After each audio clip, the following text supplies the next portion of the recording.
I had this fish and chips franchise that I ran. I didn't run, it ran me.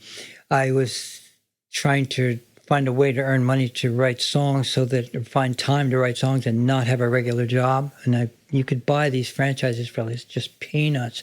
So I had 2 of these fish and chip stores. They were driving me crazy. I mean, I had like 25 employees who hated my guts.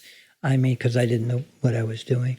And there were always air conditioners dripping on people's suede jackets, and they'd hand them to me and say, you owe me $300. It was just mind-blowing.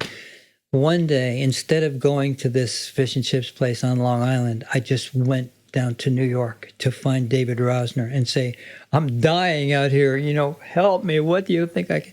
So he said, well, Layng, what do you want? And I said, what I would really like is someone who is a great songwriter and produces records and might want to publish my songs and help me become a better songwriter.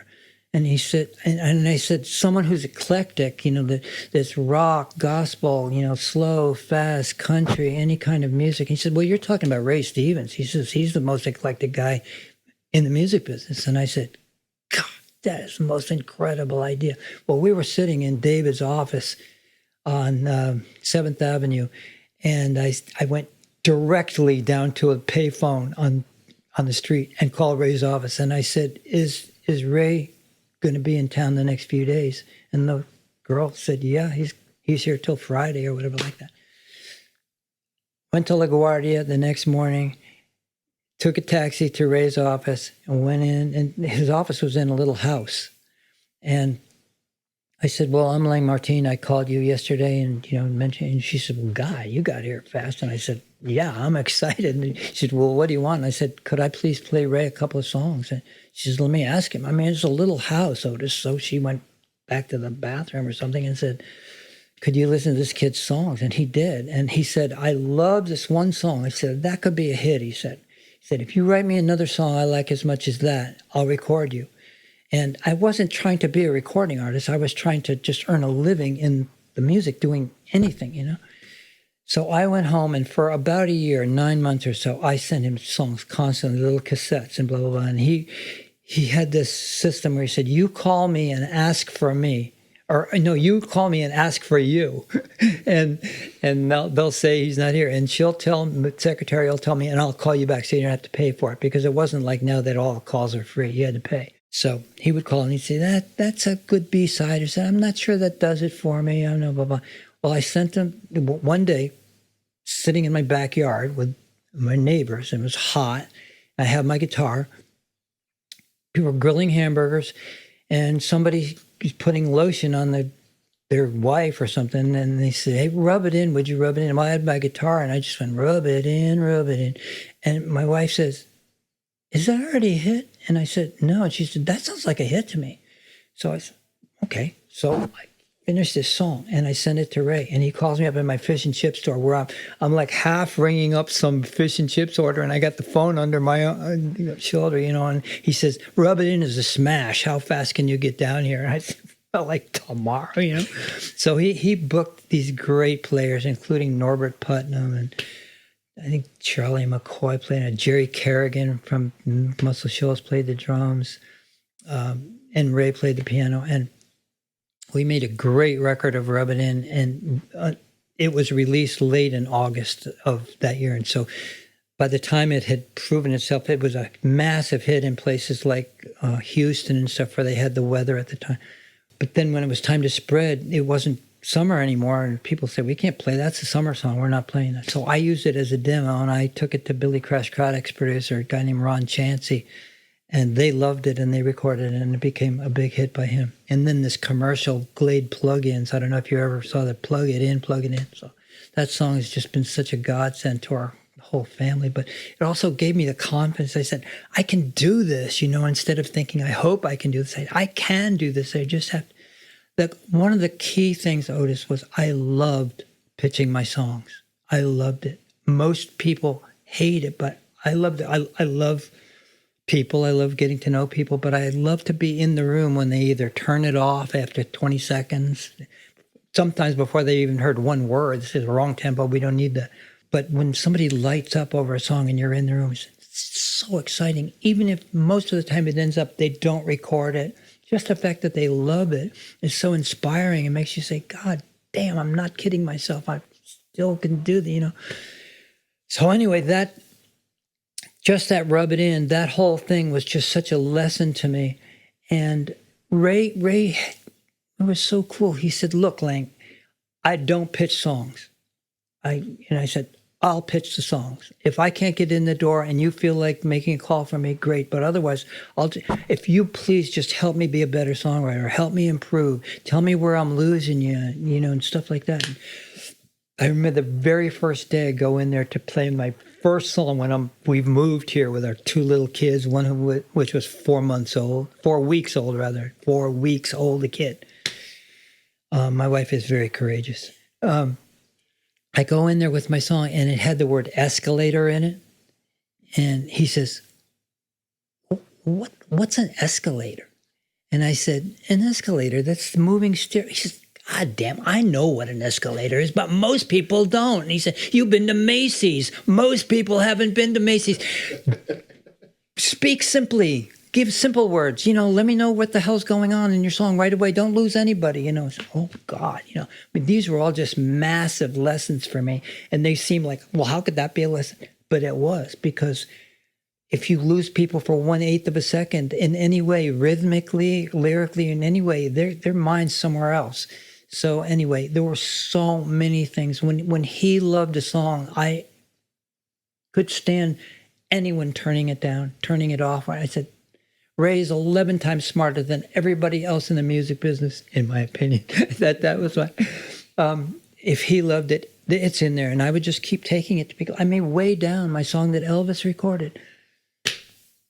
I played that song for everybody, and no one even held it overnight to think about it. Nobody. And then the biggest guy who ever made records in history loves it.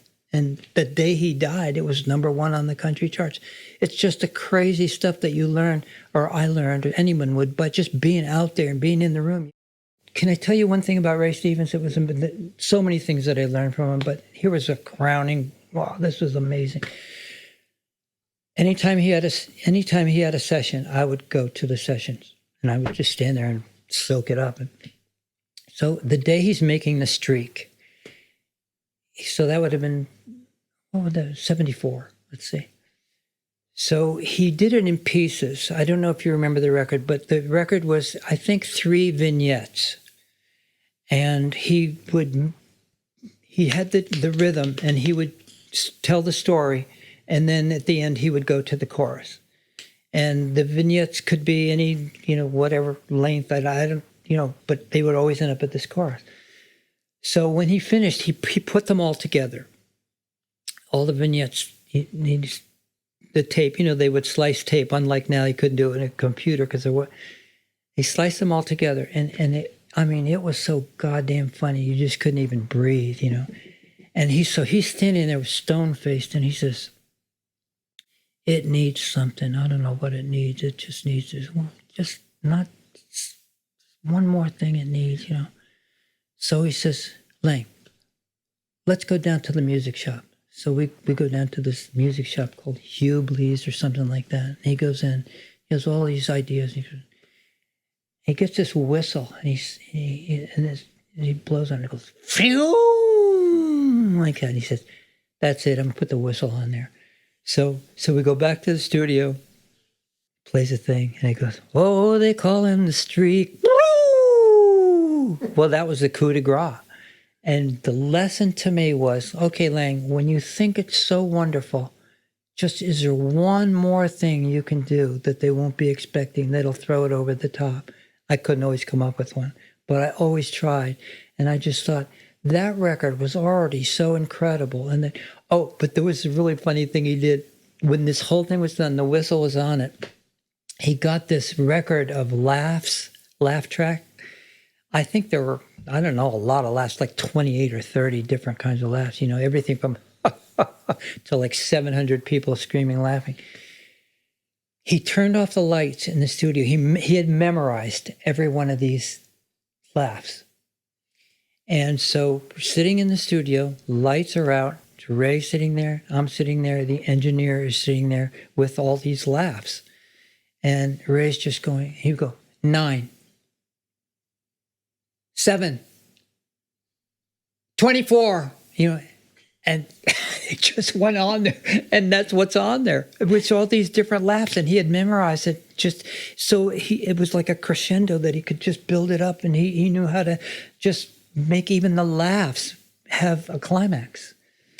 Anyway, there were so many things that I learned from him that and we're still very good friends. We have lunch a bunch of times a year. And anytime anyone wants to use one of my songs for something, Otis, he always calls and says, Layng, do you like this possible use of the song? Is it okay? But I mean, it's not just, hey, I run the song, I own the song, because people probably know, but there are 2 halves to every song, the ownership. There's the writer's share and the publisher's share.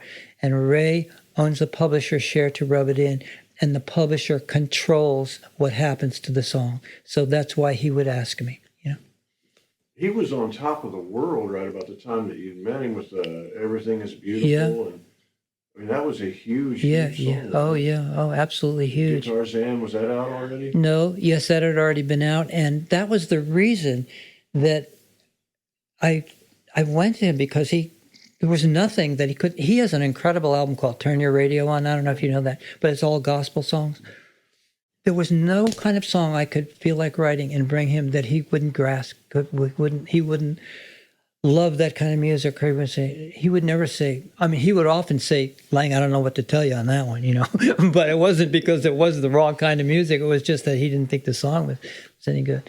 But I gradually learned, like with my escalator example, I gradually learned, okay, Ray's going to say this, and I would head it off usually beforehand. And the worst thing he could ever say was, you lost me in that third line. I have no idea what you're talking about. And so I just wasted the rest. I was like, no, just change the third line. Bring me up to speed. Take me with you. Take me by the hand. Lead me through this song so I know what the hell's going on, So there were these, and it would all take 20 seconds.